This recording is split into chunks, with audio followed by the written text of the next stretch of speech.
ఎక్కువ తొలిమెట్టు, కొబ్బరి బొండం రెండుగా పగిలేట్టు, నరసింహ ఇక ఇలానే ఇంకో 2 నిమిషాలు పాడితే కుక్కలన్నీ నా ఎంటే పడతాయి ఎవర్రా ఇది అని.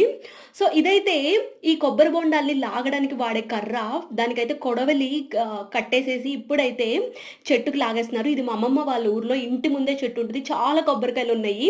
ఇక చూసాక మనం కొట్టకుండా ఉంటామా? ఫస్ట్ అయితే ఒకటి కొట్టిచ్చారు. టేస్ట్ అమోఘము. ముంజలుంటాయి కదా! వాటిలో వాటర్ ఎలా ఎంత తియ్యగుంటాయి అలానే ఉంది. ఇక ఒకటితో ఆపుతామా? అక్కడే డైరెక్ట్‌గా చెట్టు మీద నుంచి కోసి అక్కడికక్కడే కొట్టిస్తుంటే అసలు ఆ మజానే వేరు.